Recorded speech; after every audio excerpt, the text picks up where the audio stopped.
you can't shoot us. Can't stop my reign or terrorize the power. Told stars who do king in his crime, y'all better cower. War. I declare war. Just a few minutes ago, I was online and I came across a video featuring that Sambo, that Uncle Ruckus, Jesse Lee Peterson. I'm going to show you what he had to say about Michael Brown and Michael Brown's family. And then I'm going to provide my commentary on the other side. What do you make of of the tour? They're continuing the tour here with and again, you grieve for the parents of Michael Brown, but what does it accomplish calling the officer who's been exonerated under the law a murderer? Well, I may be the only one in America who does not grieve for Michael Brown's parents. The reality is Michael Brown is dead because of Michael Brown. It's not Officer Dan Wilson's fault. Michael Brown was 18 years old. He robbed a convenience store. He attacked the clerk there, and he walked out of that store as a possible felon. He attacked the police officer, Officer Wilson, in his car. He tried to take his gun. The gun went off. Michael's blood is all over the place. And according to the report and the witnesses, Michael, after running away from the officer, came back after him with a full force charge toward him. And so Michael Brown is dead because of Michael Brown. And also his parents are hypocrites because, first of all, they didn't raise Michael Brown in the right way. They failed him. They failed to raise a decent citizen. And so they're partly responsible for the death of Michael Brown as well.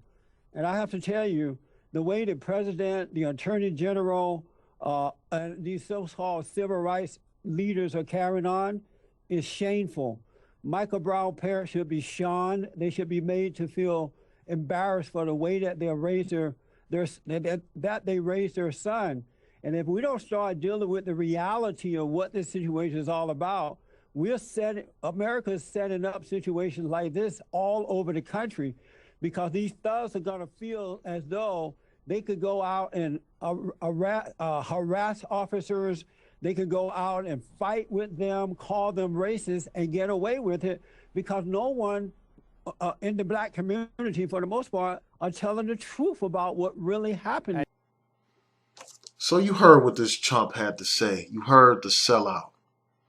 You heard this traitor trash Michael Brown and Michael Brown's family. And I'm going to do this response to this Uncle Ruckus. See, Malcolm X told us about the house Negro. He told us about how they love their master more than they love their own people and their own self. They love the master more than the master loves himself. They would do anything for their slave master. And that's exactly what this man has done. See, people like this are enemies of the people.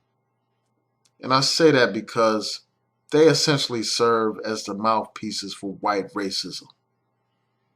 See, nowadays, it's not acceptable for white people to say what this black man just said. It's not acceptable for them to do so. They will rightly be labeled as a racist if they were to make these kind of statements. So what they do is they get their dummies, their puppets, to speak for them. They get their pawns, their peons, like this man, to speak for them. So nobody can accuse him of being a racist. In fact, he adds authenticity to their hatred. He justifies their hatred of black people. He is justifying genocide against black people. So let me just break down some of the points that he made. He talked about how Michael Brown supposedly robbed a store.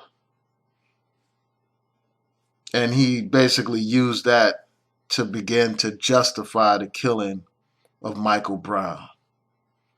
We have to put everything into context here. We have to understand who faced an indictment. The police officer is the one who faced an indictment. It's the police officer who is under criminal investigation by the federal government. The police officer is the one who was accused of a crime.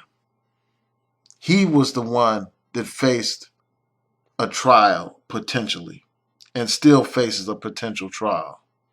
He is the criminal that's on trial, not Michael Brown. They always want to demonize the victim. Whenever these police kill our young people, the first thing that they do is discredit the victim, demonize the victim, criminalize the victim, niggerize the victim, so they can justify the killing of another black person. And what more effective a way to do that than to get some Negro mouthpiece out here to justify the nonsense?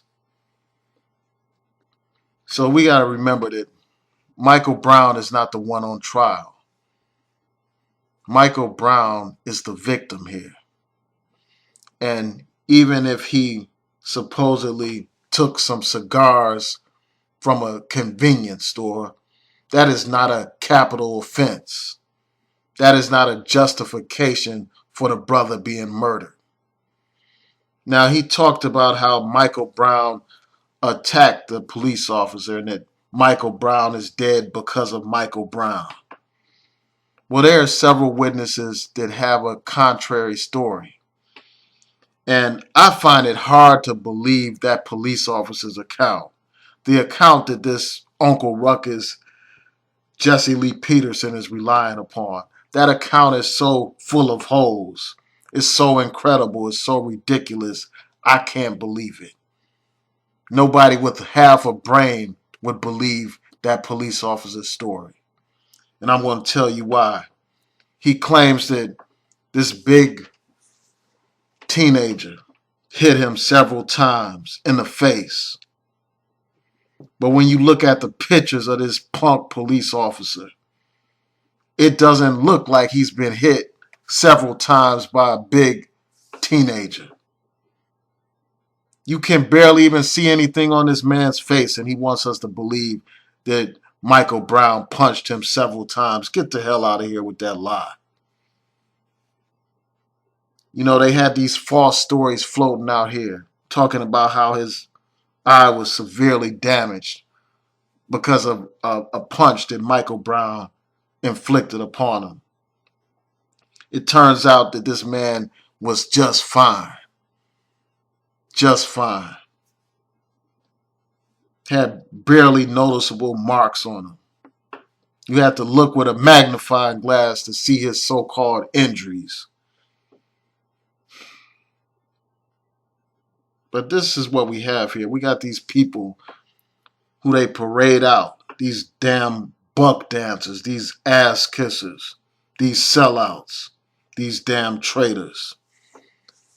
They parade these people out here to justify brutality. He wants to talk about thugs.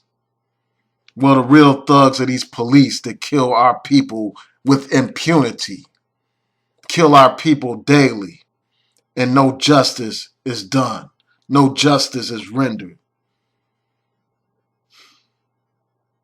It's just unbelievable that you had these damn buck dancers, these fools, these damn buffoons out here rationalizing and demonizing, rationalizing the brutality, the criminality of these stinking cops and demonizing the victim who has been killed by these police.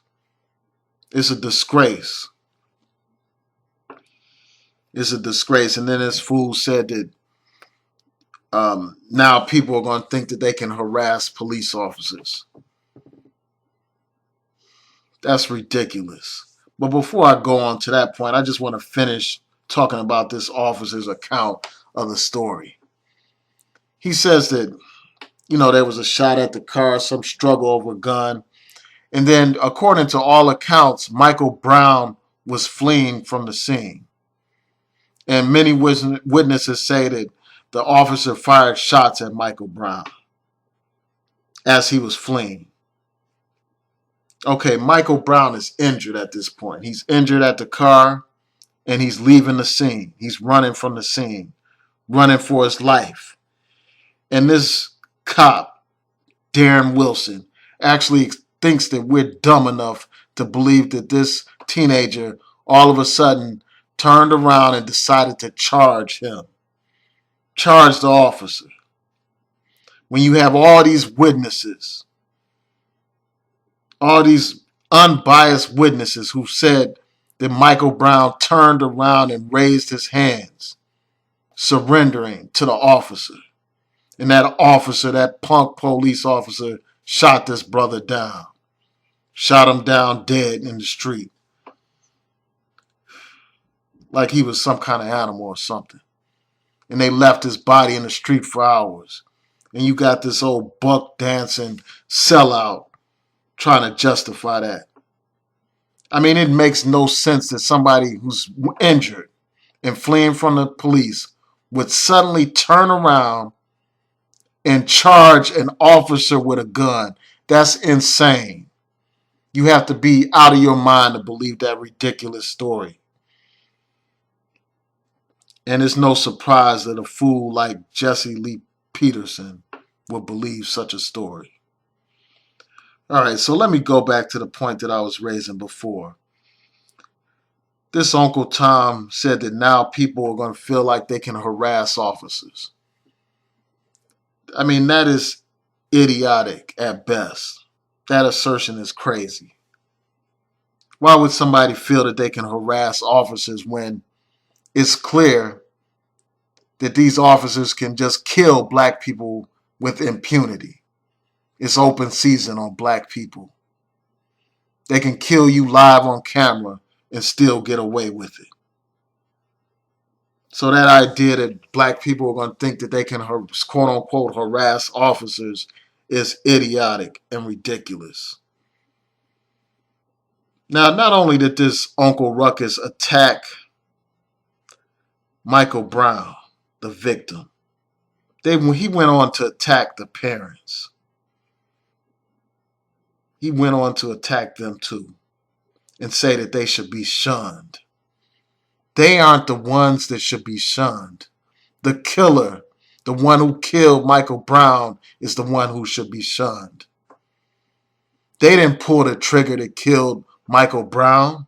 They aren't responsible for his death. That punk police officer is. And if you can't see that, you're blind. If you can't see that, you're stupid.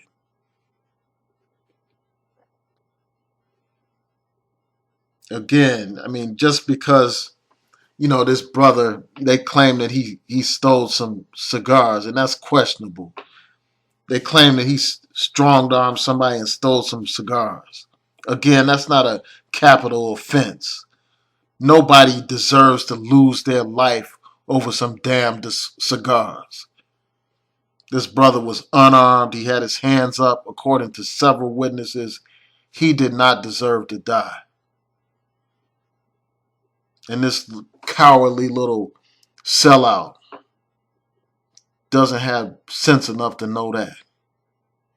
I wonder if his opinion would change if Michael Brown was his son. If his son was gunned down in the streets by a police officer, what would he say? See, it doesn't matter how your parents raised you. I mean, that's not what determines whether or not you're going to be attacked by these police. They don't do some kind of background check on you before they decide to brutalize you.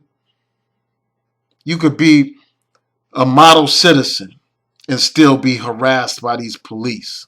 You can be a model citizen and still be brutalized by these police. Because when they see black skin, they see a criminal. And that's something fools like this guy, this sellout, just will never understand until they have that moment where they're treated like a nigger.